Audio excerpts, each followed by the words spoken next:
Greetings and salutations to Chief Security Officer Don Corleone of American Muscle Security LLC in conjunction with Stackbooks Foundation LLC, in conjunction with Parent Group Confidential LLC. Salute to everybody that's with us during Operation War Force, this Operation Get Well USA. As well as Operation Get Well USA. This is Operation Meshach, and Abednego, and I am your host, Estania Guard, badge number 11516464772, bodyguard, whistleblower, watchdog, search party coordinator, main special place, I did say please.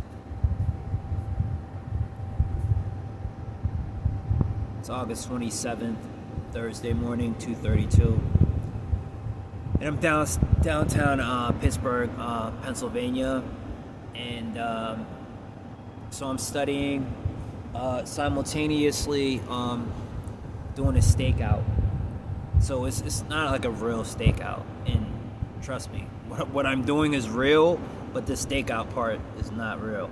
Okay, so the stakeout part is just practice. Okay. So what is a stakeout? Okay, before you want to criticize me to your friends and whoever you think really matters to me, I welcome you to a conversation by joining my Zoom, and we could discuss these things to build each other up and help educate each other instead of discourage each other.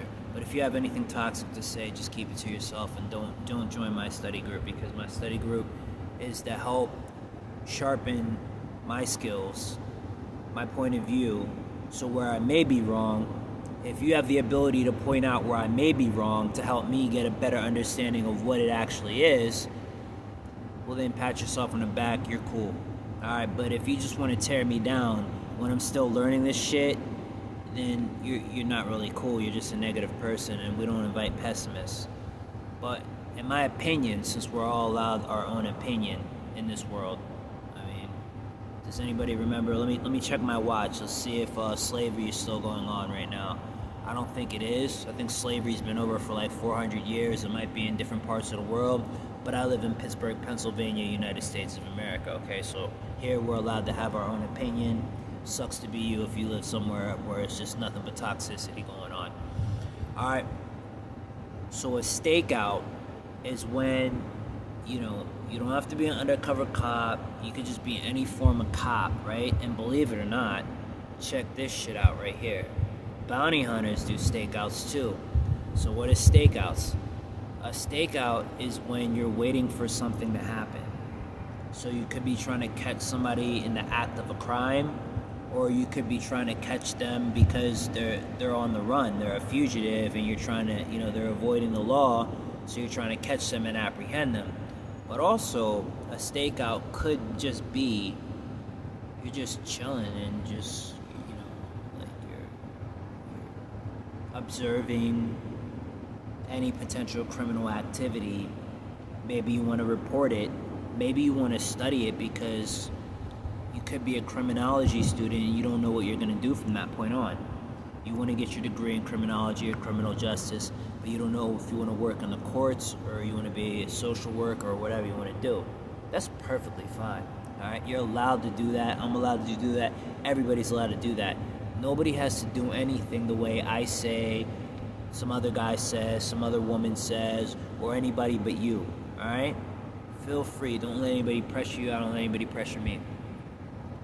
But see, why I call it a stakeout is because a normal watch, right? A watch would be like, let's say I'm just sitting on my porch, just making sure, everything in my neighborhood is good, like, involving my crib. So, to make sure nobody's scoping out my crib to break into it or whatever. Or let's say I'm, at my business. Let's say I have a studio somewhere and I'm just, standing in front of my studio. Okay, so that's a watch, right? You're just doing your regular watch. You know what I'm saying? So you get what I'm saying, all right? So that's one thing I want you to bear in mind, all right? Well, what I really want to discuss tonight, I was sitting here and I was thinking, about a book that I wrote, and this book is called Ounces to Pounds, and some people think that, it has to do with selling drugs. It has nothing to do with selling drugs. What it has to do with is basically the rugged cross that every man has to carry. But I didn't discuss the word cross or make any metaphors or analogies pointing to a cross, or what I'm talking about being a rugged cross.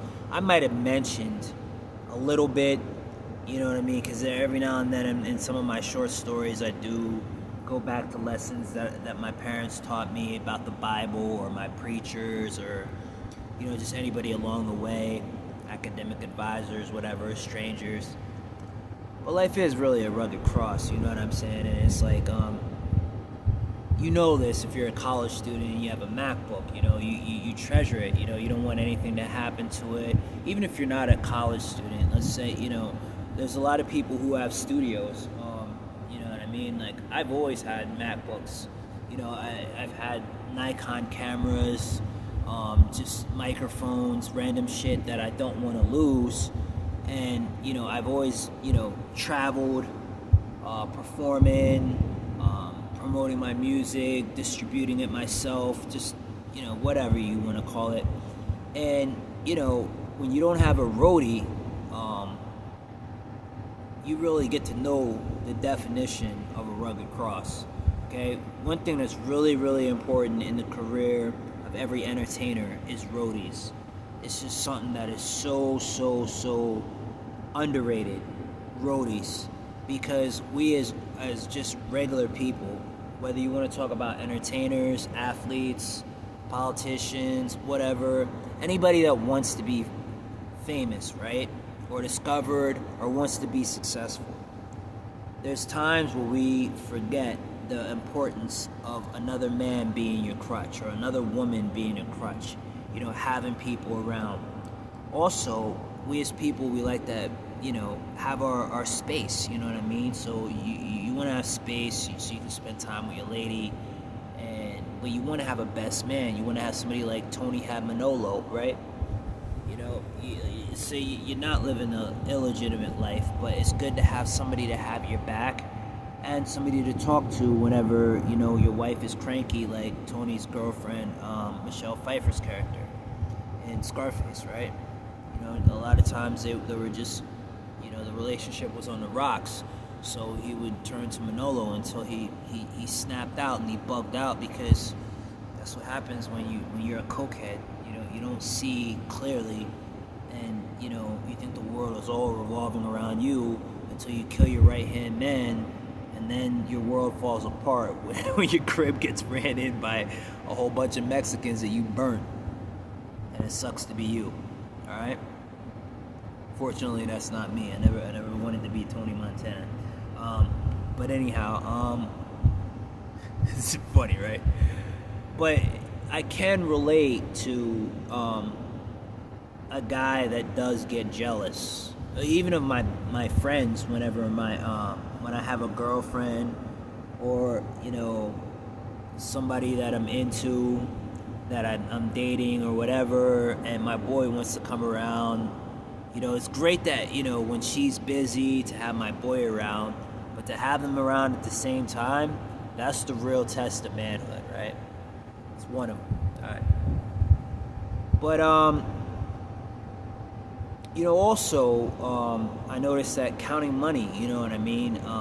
When you're out and about, when you're making money doing whatever, you don't know if you can trust people, so you tend to be by yourself. So it's really a fine balance that you got to learn in life. But another thing is, you know, even when you do have friends and you can't bring them along, like for instance at work, let's say you work a job that's not the entertainment industry, right?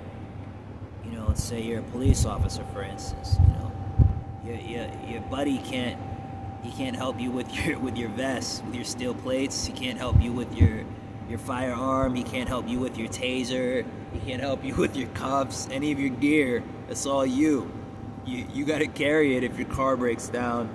You're on a speed chase. You know that if you already have this job. So if you do, bear in mind, I'm not talking to you guys, all right, ladies and gents.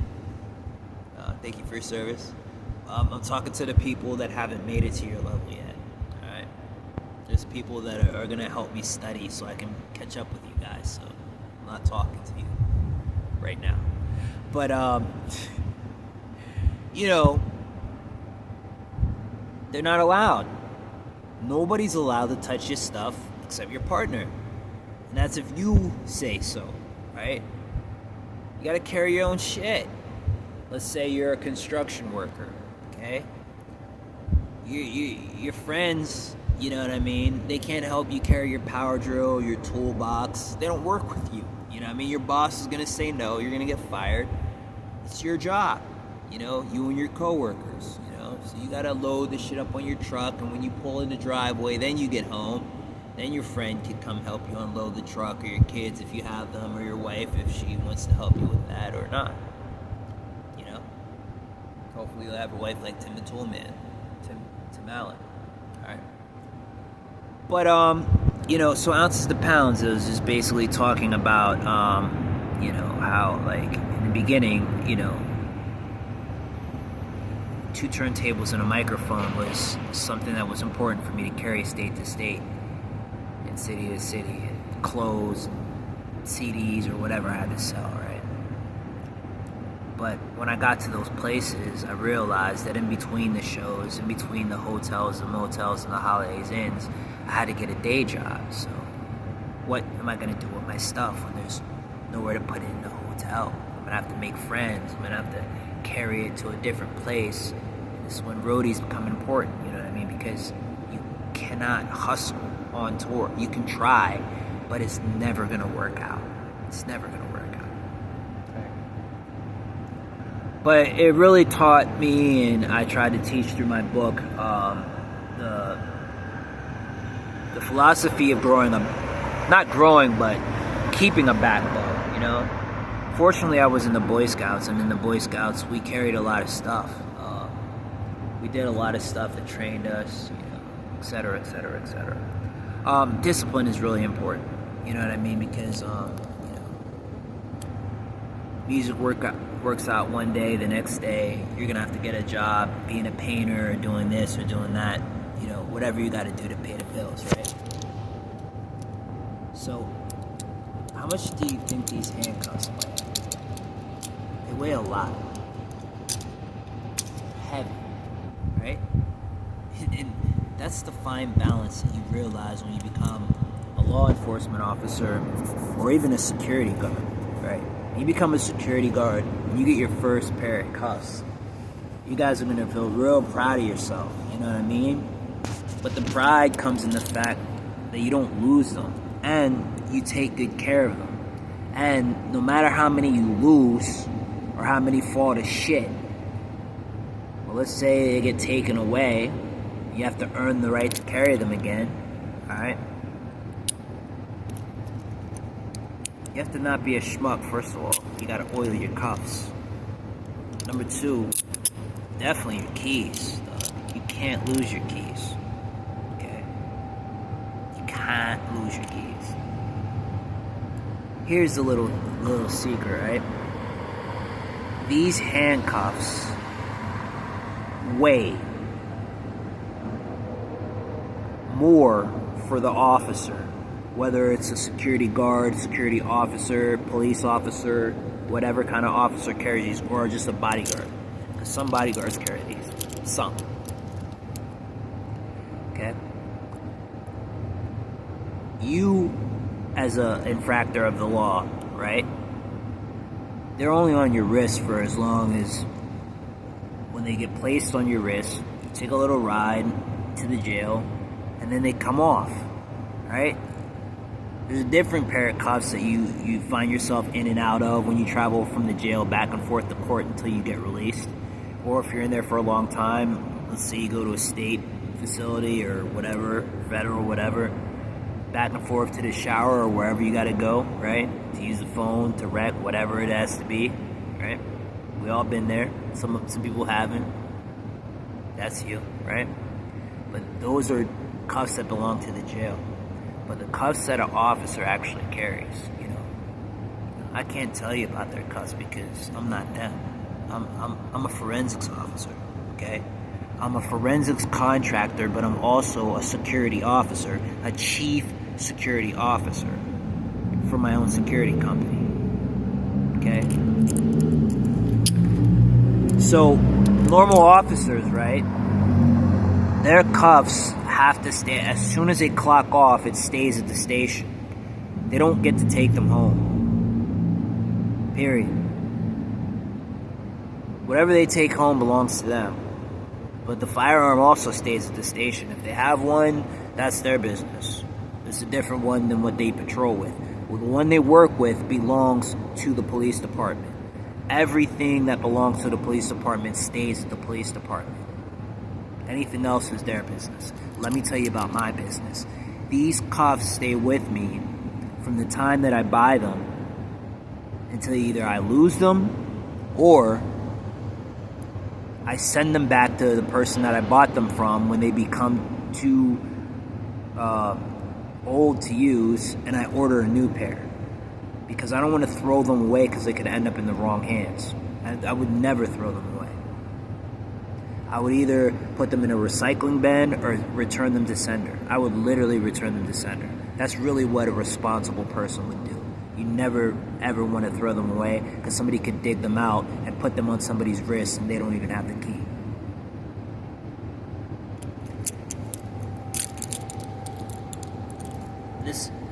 I never leave home without it. I never leave home without it. This is not unique to me.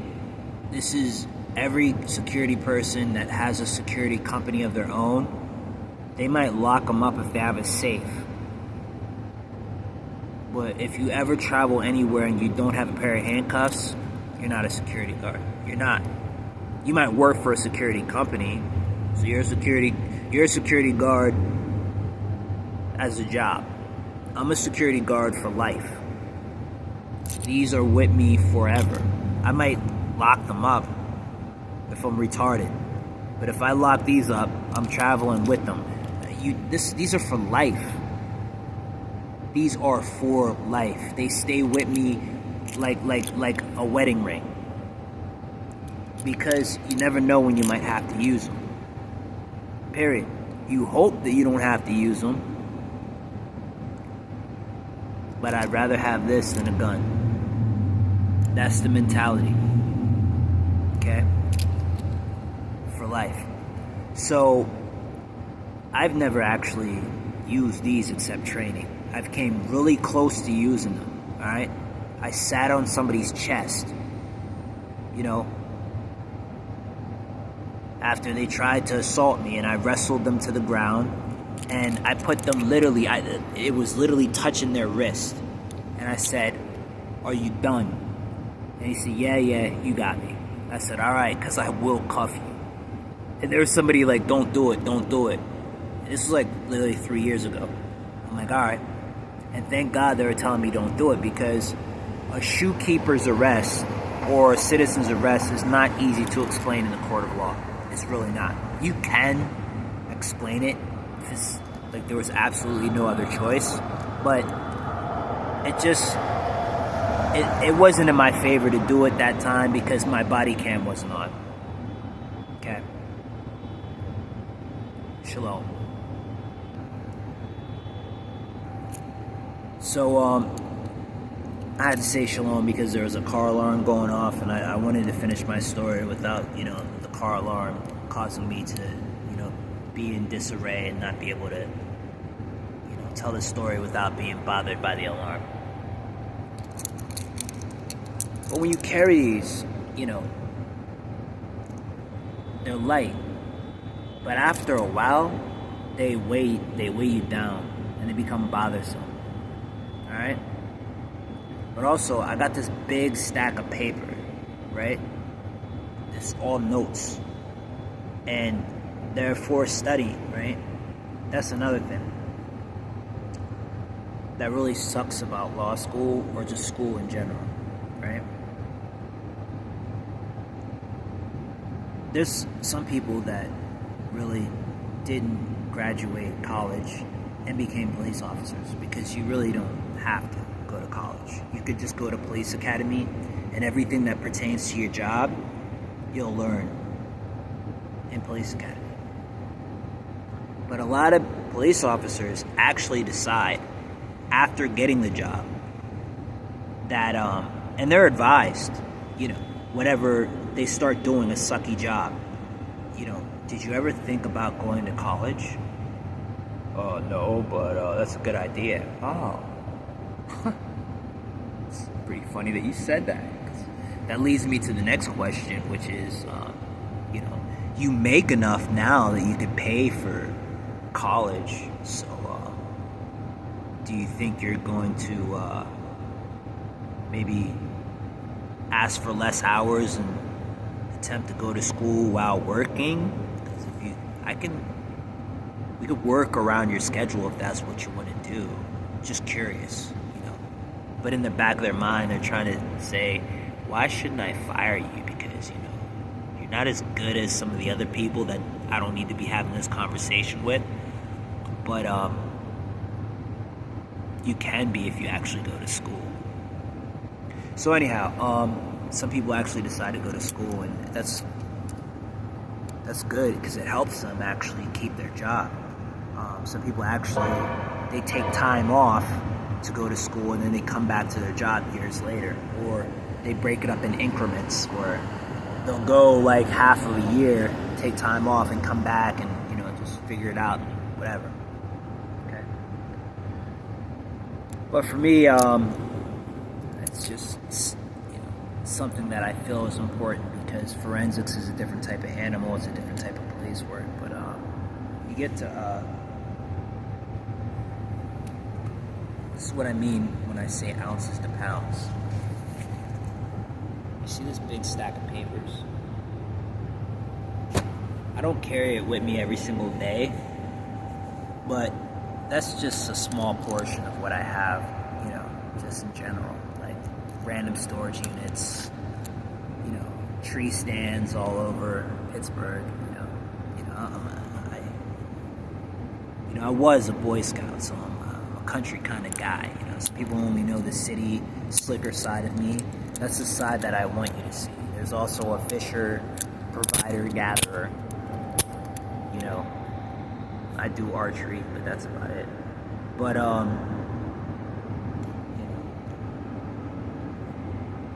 that makes up the whole part of me. But without the homework, what kind of police work are you really going to do? Even in police academy, you do learn a lot of book knowledge, and you're expected to do a lot of reading.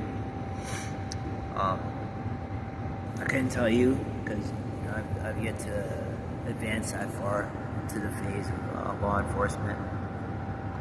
But I can tell you what school taught me, and my job teaches me every day. But yeah, you need it. You know what I mean? And some of it is my certificates,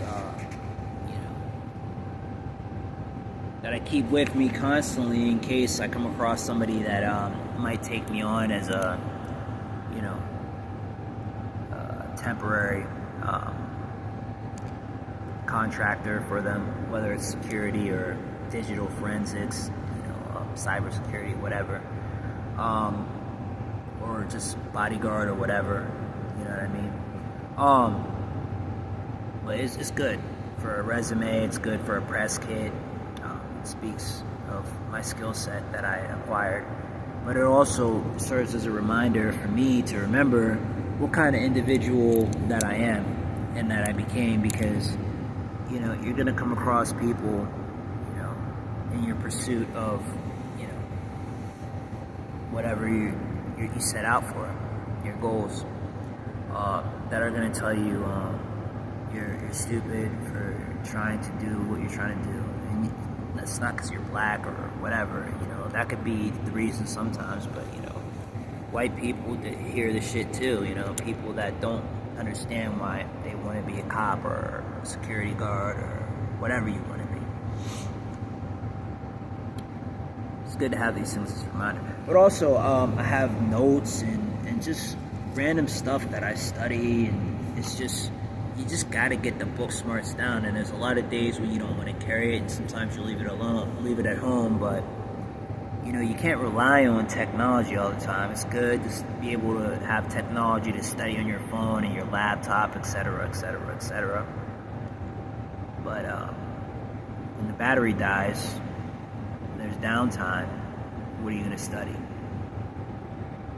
Okay? So that's ounces to pounds, And, it's not really fun, but it's character building. So, you're going to have character building days, It is what it is, you know what I mean? It builds character. But make sure you check out my movie, my short stories on YouTube. And, I don't know, man. That's about it. That's all I gotta say, man. And just as I sit here and wait for the bus to come, I'm gonna study these notes. I'm gonna do some push-ups. I'm gonna exercise. I'm gonna stay sharp, stay alert, stay physically fit, and Scout's honor, be prepared. Stay ready, be on my toes, because life calls for this kind of responsive attitude. And hey man, I've always believed that the pen is mightier than the sword, and knowledge is power.